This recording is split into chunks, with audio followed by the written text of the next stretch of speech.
নমস্কার, আমার নতুন একটি ব্লগে আপনাদের সবাইকে স্বাগত।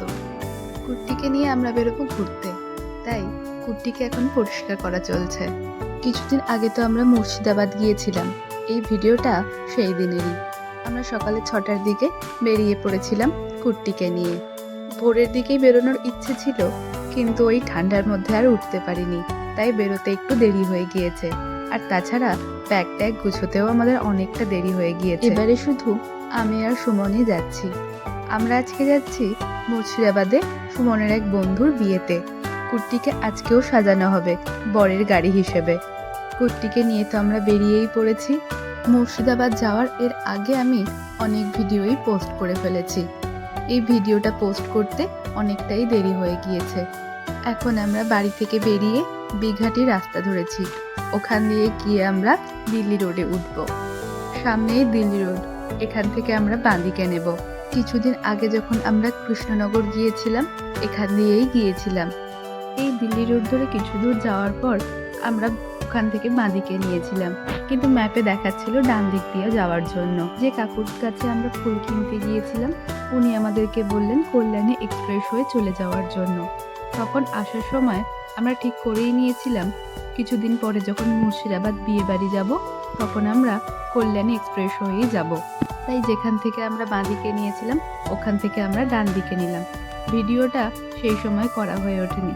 আমরা ডান দিকে নেওয়ার পর এই রাস্তাটাই পড়েছে। এই রাস্তা ধরে কিছু দূর আসার পর এখান থেকে বাঁদিকে যাব আমরা এখন। এই বাঁদিকের রাস্তা ধরে কিছু দূর এগিয়ে গেলেই ঈশ্বরগুপ্ত সেতু পড়বে। আগেরবার যে রাস্তা দিয়ে গিয়েছিলাম, সেই রাস্তাতে বড্ড বেশি বাম্পার ছিল, তাই যেতেও অনেকটা বেশি সময় লাগছিল। এবারে কিন্তু যাওয়ার সময় আমাদের অনেকটাই কম সময় লেগেছে। আর আমরা এমন অনেক অনেক জায়গাও পেয়েছি যেখানটা দেখে আমরা খুব খুশি হয়েছিলাম। আমরা তো সেখানে দাঁড়িয়ে কিছুক্ষণ করে সময়ও কাটিয়েছি। ঈশ্বরগুপ্ত সেতুতে এখন কাজ চলছে, আর এখান থেকেই হংসেশ্বরী মন্দিরটাও দেখা যাচ্ছিল। ঈশ্বরগুপ্ত সেতু পেরিয়ে কল্যাণী এক্সপ্রেস হয়ে আমরা কিছু দূর সামনের দিকে এগিয়ে যাই। আমরা একটু বেশি এগিয়ে গিয়েছিলাম। ম্যাপে দেখাচ্ছিল এখান থেকে বাঁদিকে, কিন্তু আমরা বুঝতে পারিনি। কিছু দূর যাওয়ার পর আমরা আবার ফিরে আসি। কাঁপা মোড় থেকে বাঁদিকে নিতে হবে।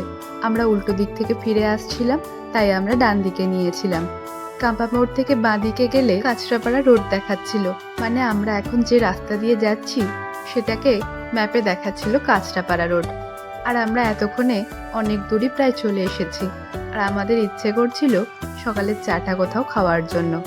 এইখানটা দেখে আমাদের পছন্দ হলো, তাই ভাবলাম এখানে বসেই আমরা সকালের চাটা খাই। আর বাড়ি থেকে তো আমরা অনেক দূরে চলে এসেছি, আমরা গাড়িতে বসে বসে একটুখানি বোরই হচ্ছিলাম, তাই ভাবলাম কিছুক্ষণ বাইরে ঘুরলে বেশ ভালোই লাগবে। বাইরে যখন আমরা চা খাচ্ছিলাম, তখন একজন ঠাকুমার সাথে আমাদের দেখা হয়।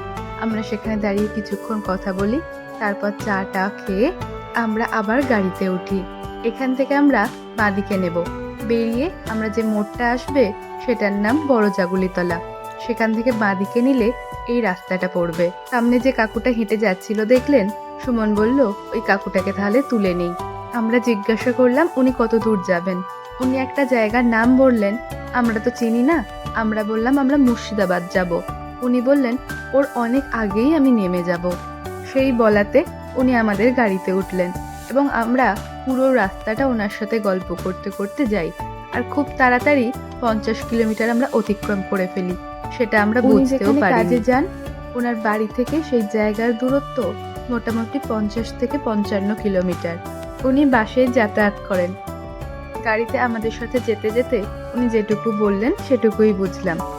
ওনার সাথে গল্প করতে করতে এত দূর রাস্তা কি করে যে পার করে ফেললাম, সময়ের হদিশই খুঁজে পেলাম না। জাগুলিতলা থেকে বাঁদিকে নিলে, মানে এখন আমরা যে রাস্তা দিয়ে যাচ্ছি সেই রাস্তাটা, এটা ডালখোলা বাইপাস বা NH-12, যেটা আগে ছিল NH-34। এই রাস্তাটা সোজা কৃষ্ণনগর হয়ে বেথুয়াডাহরি হয়ে মুর্শিদাবাদের উপর দিয়ে মালদা হয়ে শিলিগুড়ি যাচ্ছে।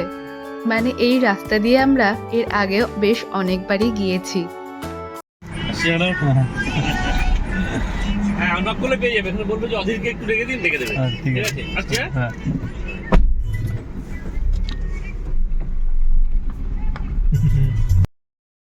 ওনাকে নামিয়ে দিয়ে আমরা কিছু দূর আসার পর যখন ভাবছিলাম আমাদের খুব খিদে পেয়েছে, এবার কোথাও দাঁড়িয়ে খাওয়া দাওয়া করতে হবে, তখন এই আম বাগানটা আমরা দেখি। আর তার সাথেই দেখি দূরে অনেক লোক জমেছে।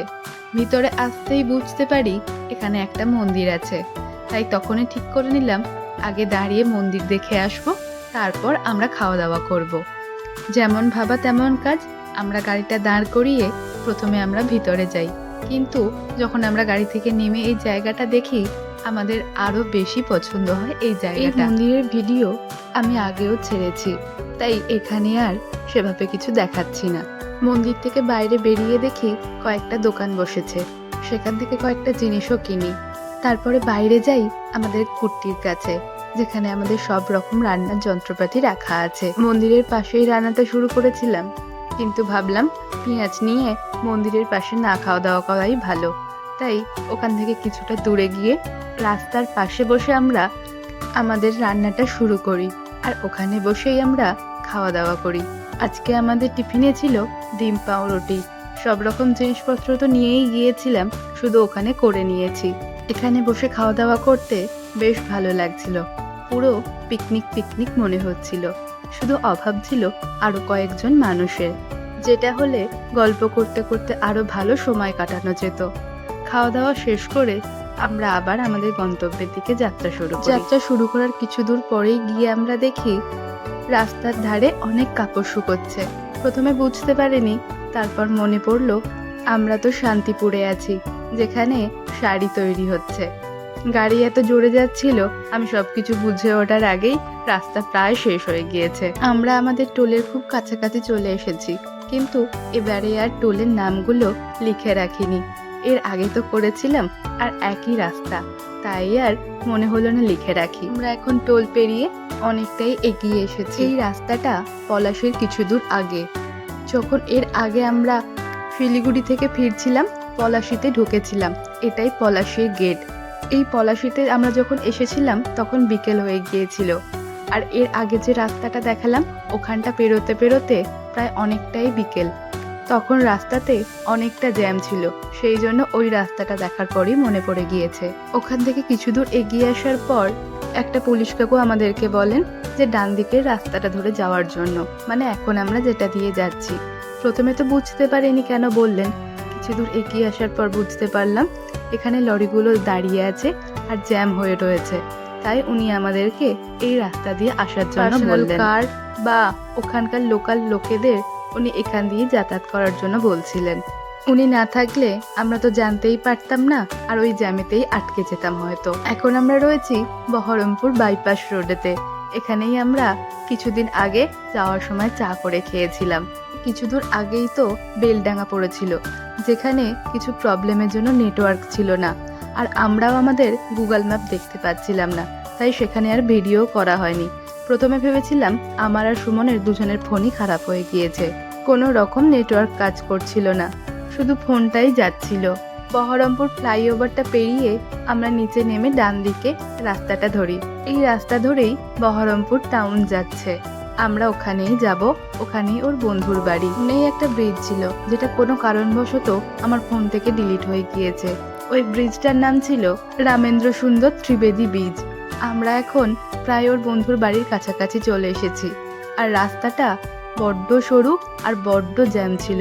আমাদের বড় গাড়ি নিয়ে ঢুকতে একটু অসুবিধে হচ্ছিল, আর ওর বাড়িও তো সেভাবে চিনি না, যতটুকু যাচ্ছিলাম গুগল ম্যাপ দেখে। আর এখানে তো সব অলিগলি, অনেক কষ্টে অনেক খুঁজে খুঁজে ওর বাড়িতে আমরা গিয়ে পৌঁছই। আমাদের পৌঁছতে পৌঁছতে 1টা বেজে গিয়েছিল। এখান দিয়ে যখন যাচ্ছিলাম আর ভাবছিলাম সন্ধেবেলা যখন বেরোবো তখন কি করে বেরোবো, তখন তো আরো ভিড় থাকবে। বাড়ি চলেই এসেছি। আজকের মতো ভিডিওটা এখানেই শেষ করছি। দেখা হবে আবার পরের নতুন ভিডিওতে।